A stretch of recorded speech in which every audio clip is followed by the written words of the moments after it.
Good evening with the Sports Night. I'm Anne-Marie Burke. Now, Barbados Lumber Company Lakers continued their reign at the top of the table when they defeated Hawks last night in the Corporators General Insurance BABA Premier League. Playing at the BCC gym, the Lakers clipped the Hawks' wings, defeated them by a massive 35 points, 100-65. 6 players reached double figures, with Jamal Singh and Keith Burkett leading the way with 18 each, as the Lakers completed a fine team performance. Now, Tremaine Shaw had 20 points for the Hawks. Now, meanwhile, the Station Hill Cavaliers were also in winners' row when they came up against Barbados Hilton Resort Warriors. Now, Damien Best has those highlights. Warriors in the black and yellow versus Station Hill Cavaliers. Justin Powell from outside the arc, 3. Had a game-high 27 points to lead the Warriors. Cavs responding with a tray of their own. Joel Hunt gets nothing but net, had 10. Jump shots, the order of the night. Jamal Eswick has space to finish. Kerry Celestine then joins in on the act, pulling up with the J. Just inside, he had 20 points. Darren Hunt in rhythm as well, gets it to drop from the free throw line, contributed 20 in the contest. Then Celestine adding 3 more, made 2 of 4 from that distance as the Cavs take control. More highlights from the first. It was raining threes at the BCC gym. Darren Hunt from the corner got it. Warriors turn now, special delivery from Kareem Farrell, buried. That's a triple. Finally somebody attacking the rim, and it was from an alley-oop. Saeed Norval comes down hard, 10 points to his credit. But that was brief because at the opposite end the Warriors rediscovered the 3. Shane rocked the name, 3 of his 11. Norval again, this time with some fancy footwork. The Cavs leading at halftime, 56-29. Second half business. Hunt, tough shot, bucket, and the fall. Flipping the script here, long pass finds Jamar Headley, and it's go time. The flush. Headley with 18 points. Joel Hunt then comes good from distance. Yes, sir. Paul trying to keep Warriors in the fight. The layup and in. Then Headley. Well, I don't think the Cavs were ready for that one. Warriors trying to fight back. Kareem Farrell good to go, the triple. However, Cavs were ready to put a spoke in their wheels. Celestine banks it in off the backboard. Warriors pushing the tempo. Rock, open, dagger. That's another 3. But in the end, the Cavaliers too strong for the Warriors, getting the victory, 97-70. Damien Best, CBC Sports. And in some other games, Urban Vibes St. John Sonics defeated Next Gen Combined Schools Tridents at 85-56. Akeem Marsh top scored with 19 points for Sonics, while Adrian Kelman added 18. And Orange 3 Pioneers completely demolished Pan American International Insurance Warriors at 106-62. Jeremy Gill led in all scorers with 24 points, while Manuel Alang and Ian Alexander added 16 each. Richie Rua led Warriors with 14 points. Now, the Ghana Jaguars remain at the top of the table in the Digicel Regional PCL First Class competition, and they do so by defeating the Trinidad and Tobago Red Force by 10 wickets at the Queen's Park Oval today to reclaim their spot at the top of the table after the Barbados Pride held it for a very short while. They started the final day just needing 50 runs to win, and Shimron Hetmeyer wasted no time in knocking off the runs. He made 44 not out, while his partner Avenger Chadrika came not out on 10, as the Jaguars scored 55 without loss. Here's a look at the finals day's highlights. Ball more direct. That's going to run away for 4. So Hetmeyer just lifting that deliberately over the infield. And there's Hetmeyer pulling this one. That's going to run away to the mid-wicket boundary for 4. So a short delivery, and Hetmeyer was back and across and just spanked it through the mid-wicket area. That's a good shot again. 4 more runs because the man at the fine leg is fine, and that was it a little bit squarer. He's hit this straight back overhead. So Hetma is in a hurry. He wants to finish this game quickly, and that's gone for 6. Well, he's gone over extra cover this time. That's 4 more runs. So that's going to run away for 4. Big expansive drive from Hetma. Got the edge, but again all along the ground. Oh, that's a good shot. That's going to probably run away. It will for 4. In the air, that's gone. And what a way to finish it. There was one on the line of the leg stump and hit over that backward square area by Hetma. A beautiful shot to go for 4. And that's a victory for the Jaguars. So scores in that game, 202 and 183 for the Trinidad side, and the Jaguars 331 and 55 without loss. Now, Australia held on for a draw against India in the third test in Ranji this morning. The Aussies started the final day behind by 153 runs with 8 wickets in hand. They found themselves in some trouble when they lost 2 wickets early, but Peter Hanscom and Sean Marsh came to the rescue. Marsh and Hanscom put together a 5th wicket partnership of 124 to frustrate the host. Marsh departed on 53, but Hanscom came not out on 72. Ravindra Jadeja backed up his first innings 5-wicket haul and took 4 for 54 in the second innings. Now here are those highlights.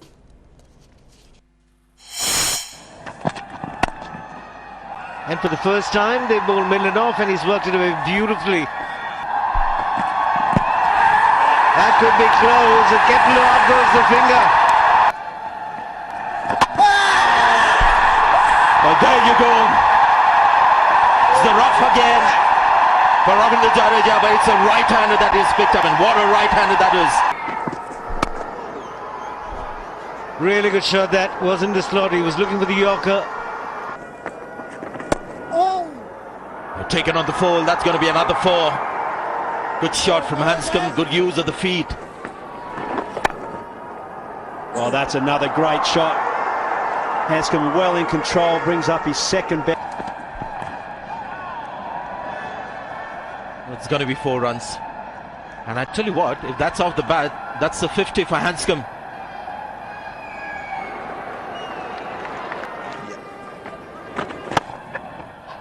Oh, lovely shot. What a way to get to a half-century.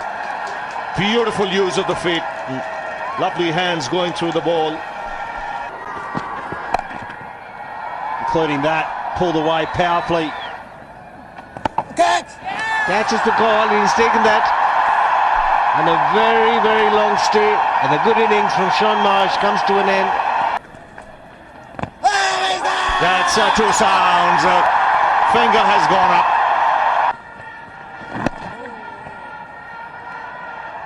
It's punched off the back foot and will reach the fence. Played away. Virat Kohli shakes hands, and that's the end of the test match. Now, after the break, the Titans of road tennis invade Dover.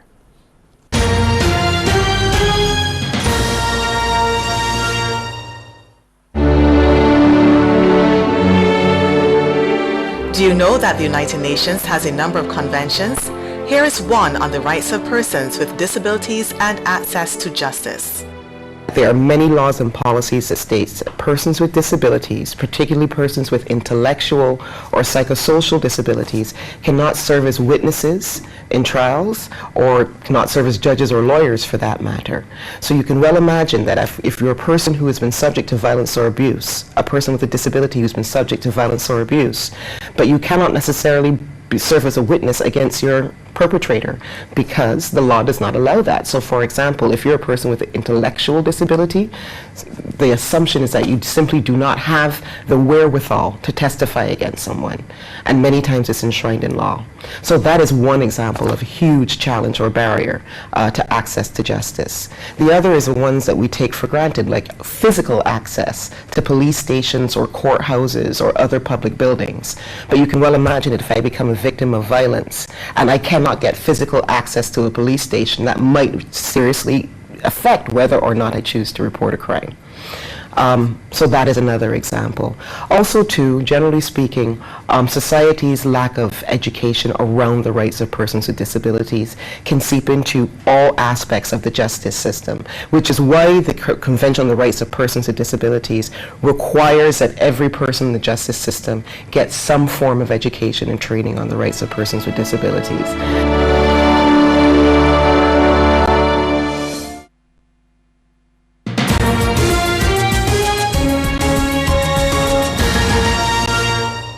And welcome back to Sports Night. Now, the Massey United Insurance Clash of the Titans Road Tennis Tournament served off last night at the Dover Courts. And from all accounts, the action lived up to expectation. Now, here's a look at some of those opening clashes. This was one of only 2 matchups on the night that went to a deciding third set, as Adrian Scott, back in the screen, claimed the first at 14 and Anthony chased the second at 18. And Scott wanted to signal from early that the game was his, smashing this one. Chase now with the serve, and on the return, he beat Scott to his right. These two were really going at it for supremacy, and the rallies were long, but striking at the right time was Scott. As he applied enough pressure for Chase to falter to take the deciding set at 21-16. On court next was a familiar face, David Arundel in far court up against Alan Davidson. Davidson took control of the first set at 21-18 as Arundel seemed way off his game. These were times Arundel shined, short dropping this return for the point. And then the unforced errors helped him to gain some crucial points. But undoubtedly, Davidson looked the better of the two. He was really pressing hard. And again, the smash to finish, the crowd loving the action. So set and match point. And just as he did, all game he served in style. The straight set swing to Davidson at 21-18, 21-19. And boy, did he put down a celebratory show. Wasn't that a sweet victory for him? Well, we can see that for sure. And also victorious was Devion Taylor, seen serving, who handed Simon Harewood a straight sets victory. It was not always easy pickings as Harewood was keeping up, but then the power was unleashed, Taylor making it too hot to return. And Taylor was off to a winning note, defeating Harewood in both sets at 21-15.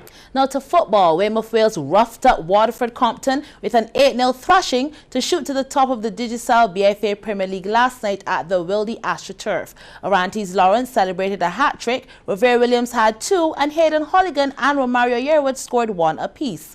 Compton also shot themselves in the foot, scoring an own goal to complete the whipping. The win moved them to 23 points, the same as the BDS Sports program, but they have a better goal difference after the end of the first round. Meanwhile, champions UW Blackbirds secured their second victory of the season, getting over neighbours Belfield at 2-0 to move up the rankings by 1 spot. Jeremy Hughes scored once, while the other was an own goal, and Ellerton moved up to 4th place after they came from behind to beat Notre Dame at 3-2. Now, those winning goals came from Shaquille Bell and a brace from Gregory Lalu Goodrich. Ronald Seal and Daniel Rowe netted for the Dames. Rashawn Latchman rode Oberoi to victory in the George Corbin Memorial Race, a feature on the honouring of former Barbados Turf Club employees race day over the weekend at the Garson Savannah. They're off in the George Corbin Memorial Handicap to a pretty level break, and Legion on the inside is looking for the lead. Also Black Rock. In between horses is Rockley. They're all lining up to contest the early lead. Also Oberoi shuffling for position. Behind that one is Miss Megan. Mascara's dropped in front of that one about 8 wide is Soul to Soul, and the trailer Content to Trail is the Girls Them Sugar. As the race around the top turn, Black Rock from the inside has made the lead as the race past the 5.5. Oberoi's Wild held in second. Antonio Perch has Legion in the pocket third as Rockley goes closer. Past the 5 furlong mark, and Miss Megan has the outside of her Soul to Soul. Behind that one is the Girls Them Sugar, and Mascara trails up the back stretch through an opening quarter in a gut-wrenching 24-3, and the disconcerting presence of a champion leads them over the top of the hill. This is Black Rock. He's tested down by Oberoi. Legion sits third to the inside of Zip Code. So that is Rockley. Miss Megan is fifth. She really has to pick it up if she wants to continue this perfect 2017 past the 3 furlong marker. 49.3 was the half-mile split, and Blackrock is still tested by Oberoi, and these three clear of Rockley. To the inside, Legions under pressure. Miss Megan's not going on as they come to the corner. And Blackrock's asked to finish the job, but he's unable to cope with Oberoi, who's been applying pressure for the last 3 furlongs. And Oberoi puts her head in front as they swing to the judge in the George Corbin Memorial. Blackrock can't fight back, but Oberoi comes to the front. Oberoi opens up by a length to Blackrock. Here's Legion trying to finish Liz. Rockley and D girls them sugar from last. It is Oberoi. Blackrock's game at the inside, but he can't quite get on terms with Oberoi, who's going to get the job done. Oberoi wins by a half of a length to Blackrock. Then the D girls them sugar, Legion, Rockley, Mascara, and the last two home were Soul to Soul and Miss Megan in 138-1. Darian King has achieved a new career high of 121st in the world. The Barbadian tennis ace took a giant leap from his previous number 131 after making it into the main draw of the recently concluded Indian Wells ATP 1000 event in California. The 24-year-old King is currently at the Miami Masters in Florida, where he won his first round qualification match against former top 30 player Ivan Dodig of Croatia at 6-4, 5-7, 6-love. His final round qualifying match is slated for tomorrow morning, where he will meet number 169th ranked Riley Opeleka of the USA. Now still to come, local basketball gets a boost from overseas.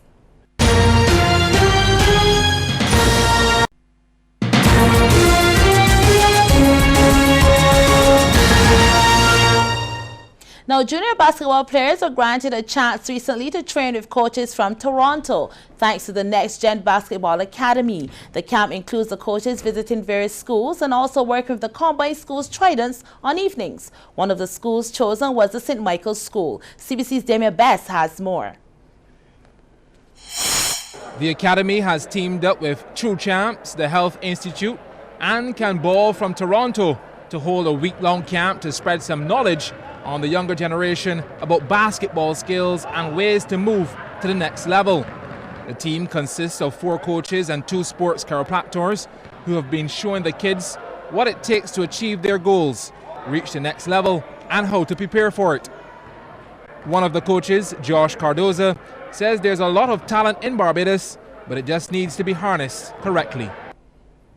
Now time to tell you what's happening in the world of sports on Tuesday. The Mass United Insurance Clash of the Titans Road Tennis Competition continues at the Dover Playing Field in the St. Lawrence Gap. That should be the Dover Courts in St. Lawrence Gap, weather permitting. 6 games will be contested in the round of 64. Leroy Clark will tackle Sean Boxall at 7 p.m., while in the final set of the night will feature Corey Mears up against Anthony Ayres Mitchell at 9:30 p.m. Now that's sports night for Monday. Join us again tomorrow, same place, same time. Good night.